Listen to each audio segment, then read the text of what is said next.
This video is for adult audiences only. If you are under the age of 13, go read a book.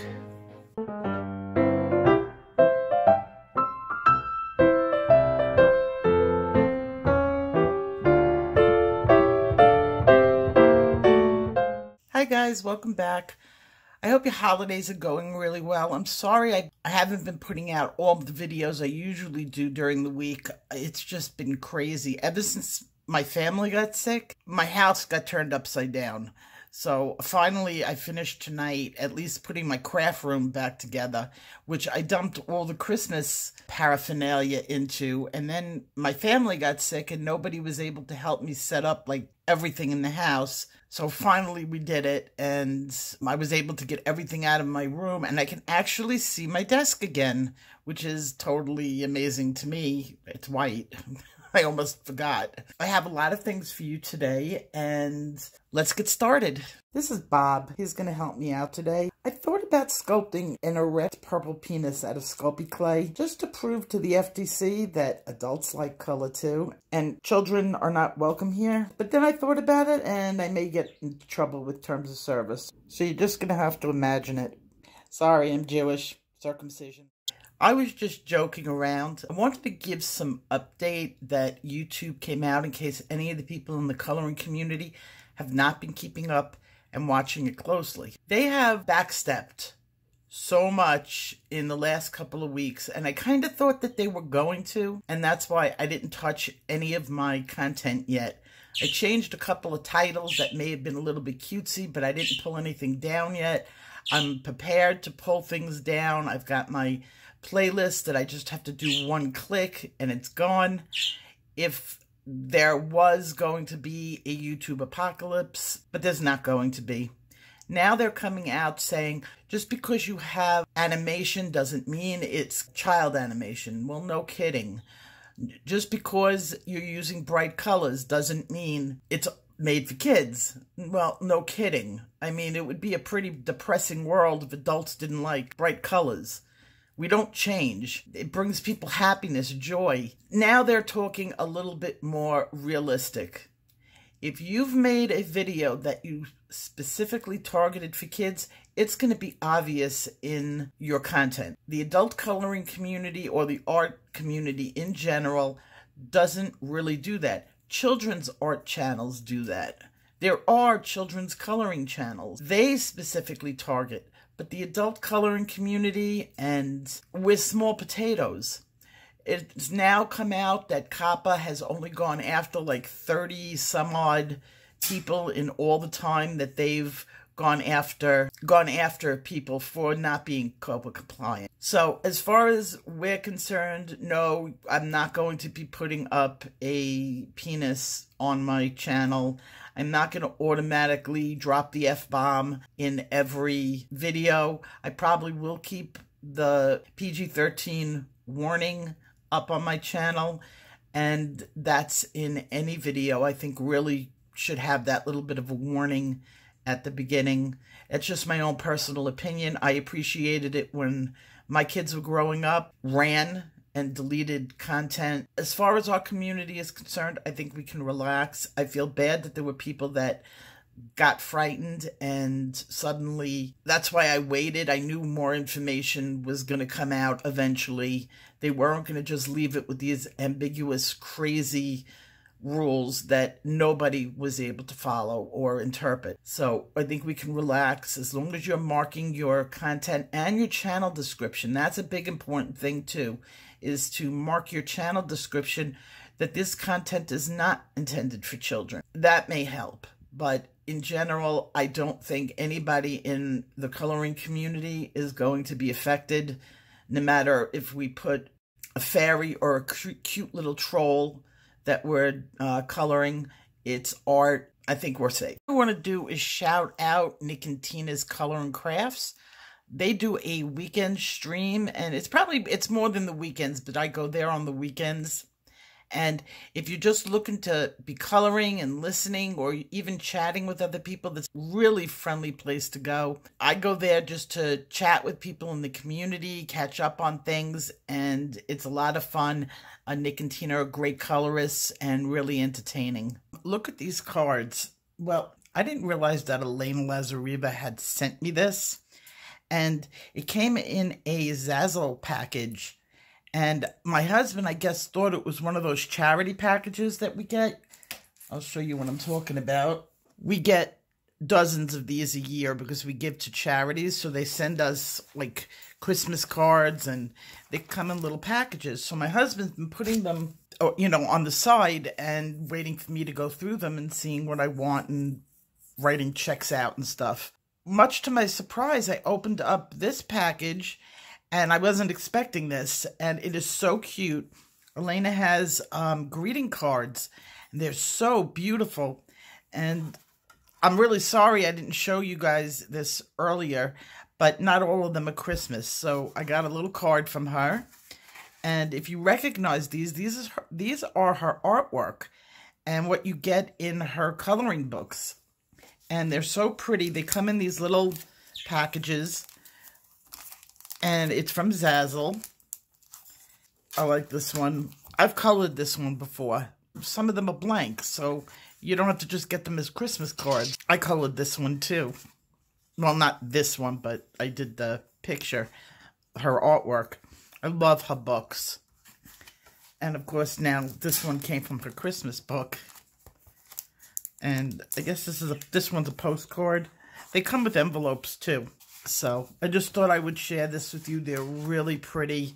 These I'm not sending out. These are going up in my craft room as decorations. Look at the princess. She had her cage cleaned today. So she's just basking under the heat lamp, which is right there. And that's her relaxed position. And she's just watching me videotape, giving me the eye like, Mom, there's no extra food in the cage. All my stored stashes are gone. The last thing before I get to the coloring is a reminder that if you have won, please send me your address. I only want to go to the post office and battle that place one time. So I'm going to go out within the next day or so. So please send me your address if you want your pencils. I've now teamed up with Catherine McCallan for the Rare and Vintage Pencil Guide. Thank God, because she knows so much more than me. She's an avid collector for 7 years and is a total asset. We'll probably have the actual guide out sometime at the end of January. I thought I was going to have it out beforehand, but there was so much, and I wasn't going to include pictures, but now we're going to photograph everything. Working with two people is always a lot more fun, and Catherine can school you in the history of Prismacolor. She's been collecting for so long, and she's got some of the rarest pencils. In fact, she found 2 of them the other day. Totally jealous. She actually was the one who sent me what we're going to be doing today. What she sent me was the back of one of the original Eagles boxes.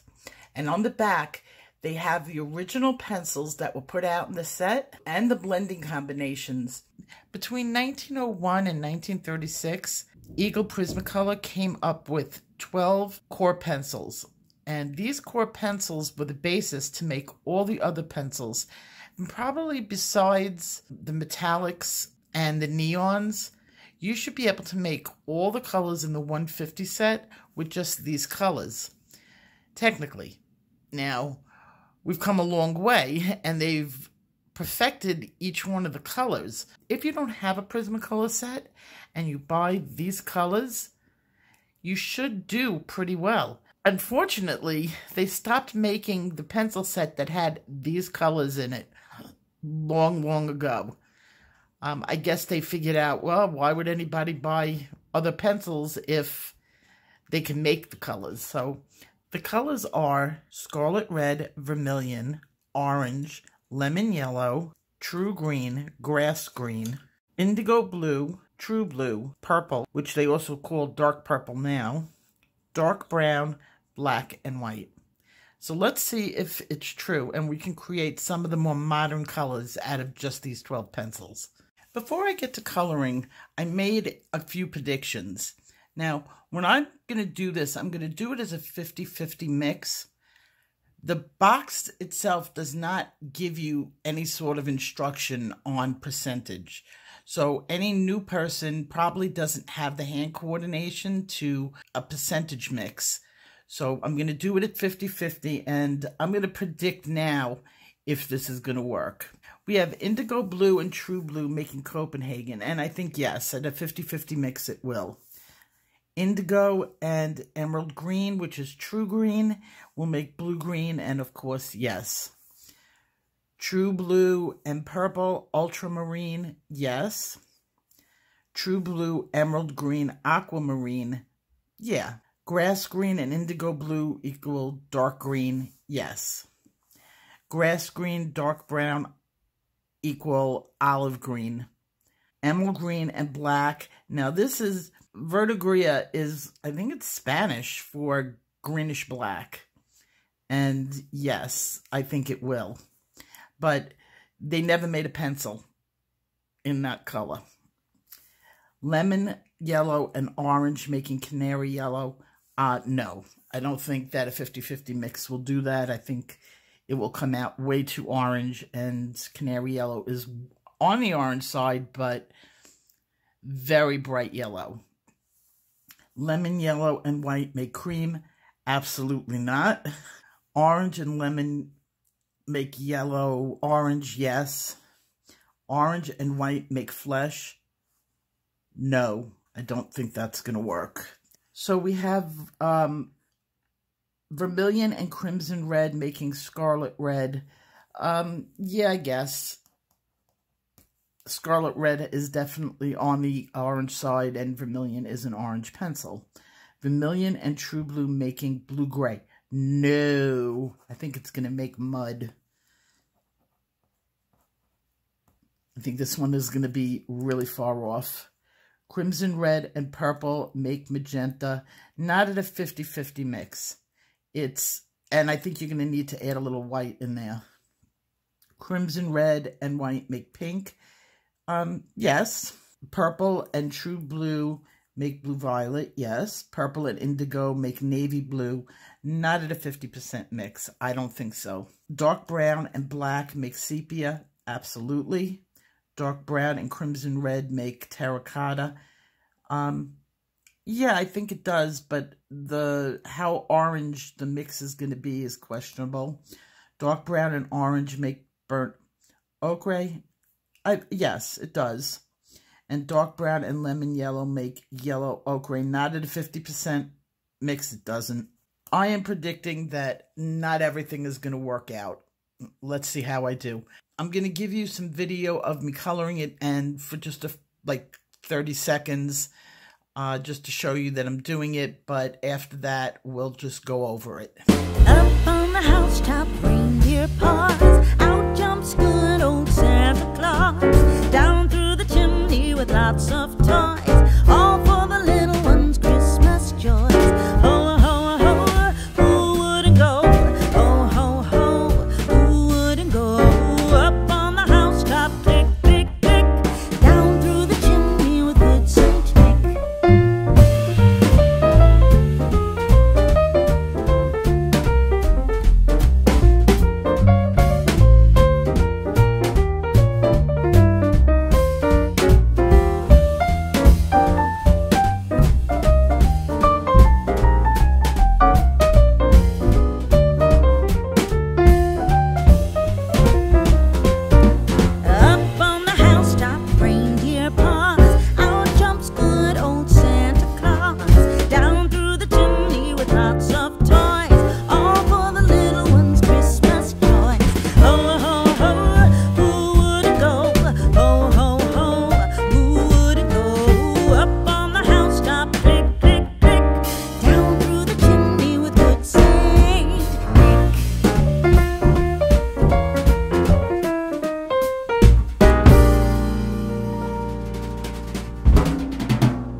I'm going to apologize now in case my birds start going off.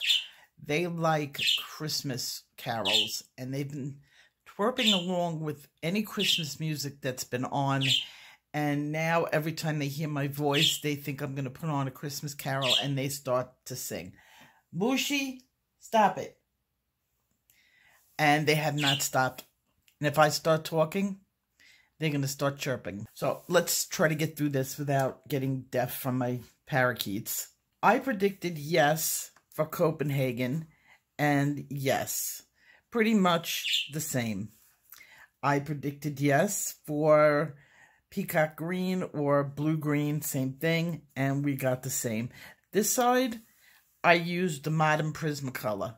Here, I used the Eagle and Beryl to mix it. So these are anywhere between 80 years, could be as old as 80 to 100 years old, and these are modern day, bought within the last 3 years.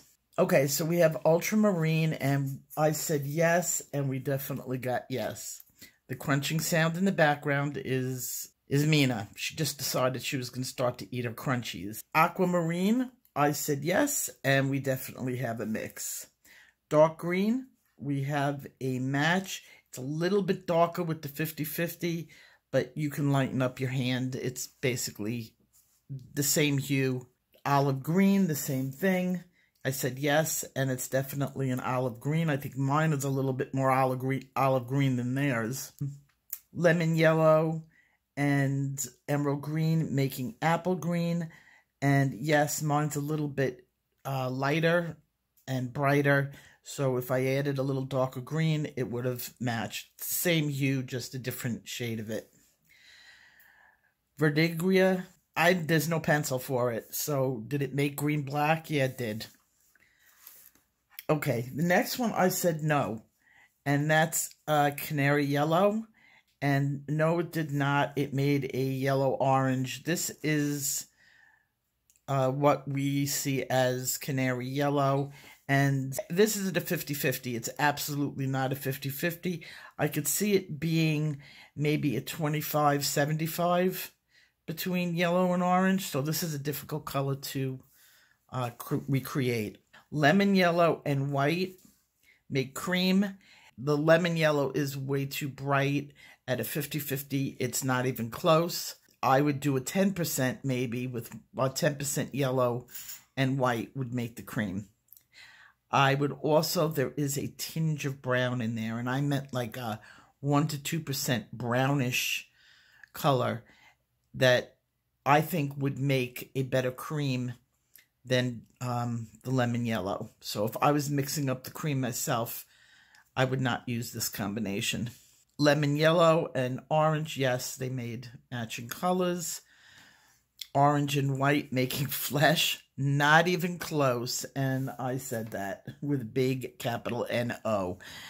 This is the orange, this is the flesh. This looks like you've got a liver problem. This is what flesh looks like. It's got some pink in it. It's a much more complicated color. Flesh is peach. If you made this as a peach for skin tone, you'd be way off. Okay, so we have vermilion and crimson red making scarlet. Yes, it does.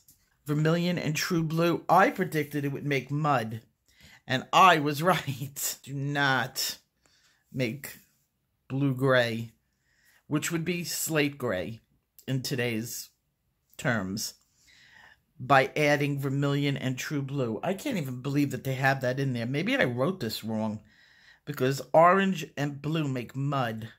It makes brown, not gray. So, not even close.